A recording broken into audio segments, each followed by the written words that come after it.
Friends, ಎಲ್ಲರಿಗೂ ನಮಸ್ಕಾರ. ನಾವೊಂದು ಬ್ರೇಕ್ಫಾಸ್ಟ್ ಮಾಡಿದ್ರೆ ನಾವೀಗ ಅಕ್ಕಿ ರೊಟ್ಟಿ ಮಾಡಿದ್ರೆ ಅದು ಮುರಿದೋಗ್ತದೆ ಹಾಗೆಲ್ಲ ಕೆಲವು ಇದರಲ್ಲಿ ಕಮೆಂಟ್ ಬಂದಿತ್ತು.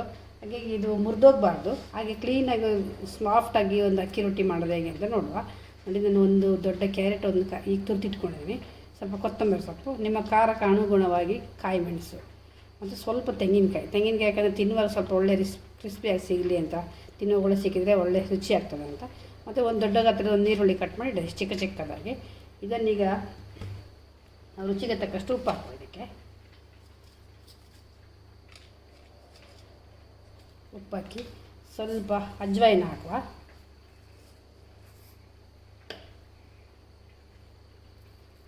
ನೋಡಿ, ಇಷ್ಟು ತಗೊಂಡಿದ್ದೀನಿ ನಾನು. ಇದನ್ನು ಚೆನ್ನಾಗಿ ಮಾಡಿ ಕೈಯಲ್ಲಿ ತಿಕ್ಕಿ ಹಾಕಬೇಕಿದೆ. ಹಾಕಿ ಸ್ವಲ್ಪ ಜೀರಿಗೆ ಹಾಕುವ. ಅಜ್ವಾಯಿನ ಹಾಕಿದರೆ ಜೀರ್ಣ ಶಕ್ತಿ ಒಳ್ಳೆಯದಾಗ್ತದೆ ಮತ್ತು ತಿನ್ನಲಿಕ್ಕೆ ಒಂದು ಒಳ್ಳೆ ಫ್ಲೇವರ್ ಸಿಗ್ತದೆ ಅಂತಲೇ. ಅದು ನೋಡಿ, ಇದು ಇಲ್ಲೇ ಚೆನ್ನಾಗಿ ಮಾಡಿ ಮಿಕ್ಸ್ ಮಾಡಿ, ಫಸ್ಟ್ ಕೈಯಲ್ಲೇ ಮಿಕ್ಸ್ ಮಾಡಿ, ಯಾಕೆಂದರೆ ಉಪ್ಪು ಅದೆಲ್ಲ ಮಿಕ್ಸ್ ಆಗಬೇಕು.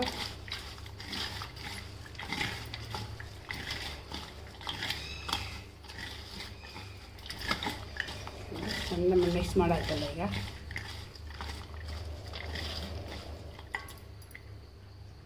ನಾನು ನೋಡಿ ಅಕ್ಕಿ ಹಿಟ್ಟು ತಗೊಂಡಿದ್ದೀನಿ, ಅರ್ಧ kg ಅಷ್ಟು ಅಕ್ಕಿ ಹಿಟ್ಟು ಉಂಟಿದ್ದು. ನಿಮಗೆ ಎಷ್ಟು ಬೇಕಷ್ಟು ನಿಮ್ಮ ಕ್ವಾಂಟಿಟಿ ಕರೆಕ್ಟಾಗಿ ತಗೊಳ್ಳಿ. ಮಿಕ್ಸ್ ಮಾಡುವ ಒಂದು ಸಲ.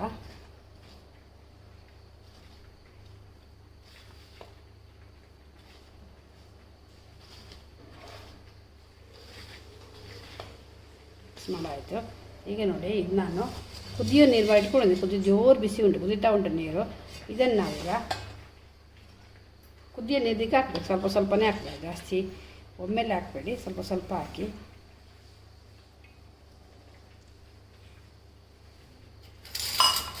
ನೋಡಿ, ಇದನ್ನು ಬಿಸಿ ಇದ್ದ ಕಾರಣ ಕೈಯಲ್ಲಿ ಮಿಕ್ಸ್ ಮಾಡೋಕ್ಕಾಗಲ್ಲ, ಸ್ವಲ್ಪ ಚಮಚದಲ್ಲಿ ಮಿಕ್ಸ್ ಮಾಡಿ.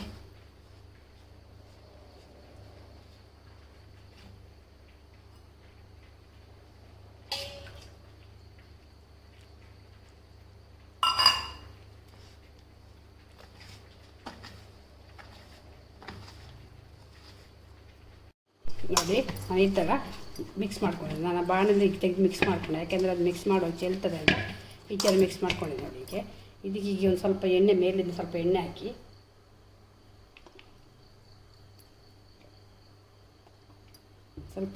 ಕೈಗೆ ಅಂಟಿಸಲ್ಲ, ಹಾಗೆ ಸ್ವಲ್ಪ ಎಣ್ಣೆ ಹಾಕಿ ಮಿಕ್ಸ್ ಮಾಡಿ ಒಂದು 5 ನಿಮಿಷ ಮುಚ್ಚಿಡುವ. ಇದನ್ನು ಅದು ಬಿಸಿ ನೀರಲ್ಲಿ ಮಿಕ್ಸ್ ಮಾಡೋದ್ರಿಂದ ಸ್ವಲ್ಪ ಸಾಫ್ಟ್ ಆಗ್ತದೆ, ತುಂಬ ಸಾಫ್ಟ್ ಆಗ್ತದೆ.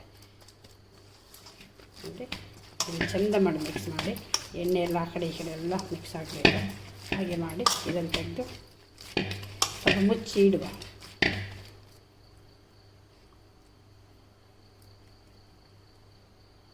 ನೋಡಿ, ನಾನೊಂದು ಕರ್ಚಿಪ್ ತೊಗೊಂಡಿದ್ದೀನಿ, ದಪ್ಪ ಕಾಟನ್ ಕರ್ಚಿಪ್ ತೊಗೊಂಡಿದ್ದೀನಿ. ನಾನು ಕಲರ್ ಕರ್ಚಿಪ್ ತೊಗೊಂಡಿದ್ದೀನಿ, ನೀವು ಬೇಕಿದ್ದರೆ ಬಿಳಿ ಕರ್ಚಿಪ್ ತೊಗೊಳ್ಳಿ, ವೈಟ್ ಕಲರ್ದು ಕರ್ಚಿಪ್. 4 ಫೋಲ್ಡ್ ದೊಡ್ಡದು ಉಂಟು, 4 ಫೋಲ್ಡ್ ಮಾಡ್ಕೊಂಡಿದ್ದೀನಿ.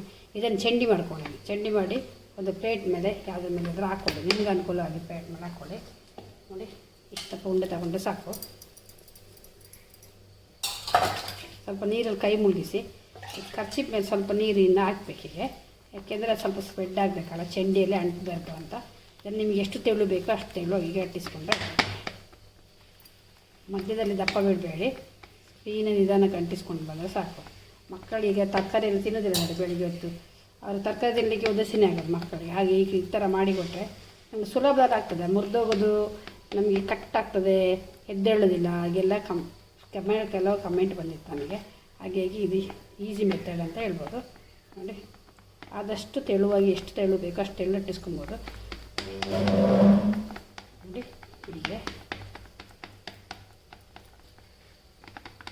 ಸೈಡೆಲ್ಲ ಕವರ್ ಮಾಡ್ಕೊಳ್ಳಿ. ಹೀಗೆ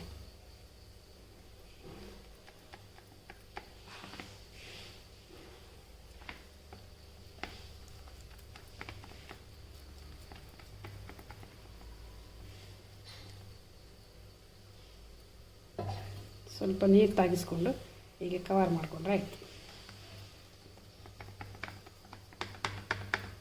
ನೋಡಿ ನಾನು ನಾನ್ ಸ್ಟಿಕ್ ತವ ಇಟ್ಕೊಂಡಿದ್ದೀನಿ, ಜೋರು ಬಿಸಿಯಾಗಿದೆ. ಬಿಸಿಯಾದಾಗಿದ್ದಕ್ಕೆ ಇದನ್ನು ತೊಗೊಂಡು ಬಂದು ಬಿಸಿಯಾಗಿರ್ತಲ್ಲ ಈಗ ಹಾಕಿದರೆ ಆಯ್ತು, ಅದು ಹಚ್ಕೊಳ್ತದೆ, ಓಕೆ ಹಾಗೆ ಅಂಟಿಕೊಳ್ತದೆ. ಮೆಲ್ಲ ತೆಗೆದ್ರೆ ಆಯಿತು, ಅದು ಹಚ್ಕೊಂಡಿರ್ತದೆ. ನಿಧಾನದಲ್ಲಿ ಒಂದು ಸೈಡಿಂದ ತೆಗೆದ್ರೆ ಈಗ ಬರ್ತದೆ ನೋಡಿ.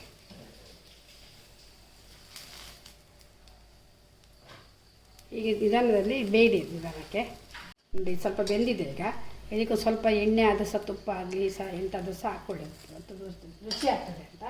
ಮತ್ತು ನಿಧಾನದಲ್ಲಿ ತೆಗೆದ್ರೆ ಆಯಿತು.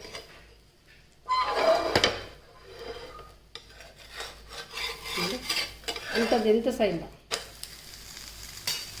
ಮತ್ತು ಸ್ವಲ್ಪ ಎಣ್ಣೆ ಹಾಕುವ.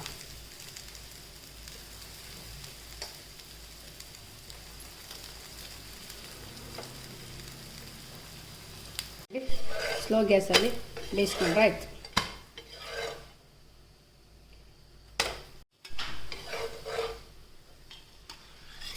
ಸ್ಮೂತಾಗಿದೆ, ಕ್ರಿಸ್ಪಿ ಸಹ ಆಗಿದೆ. ಹೀಗೆ ಇದು ರೊಟ್ಟಿ ಇನ್ನೊಂದು ಮಾಡುವ. ಹೀಗೆ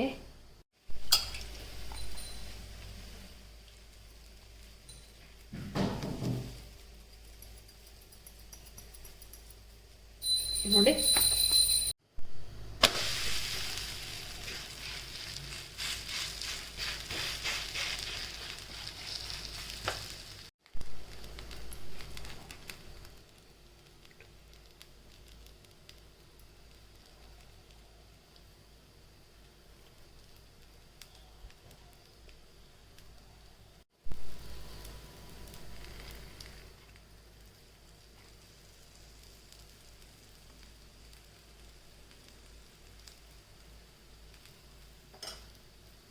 ನೋಡಿ ನಾನು ಮಾಡ್ಕೊಂಬಂದಿದ್ದೀನಿ.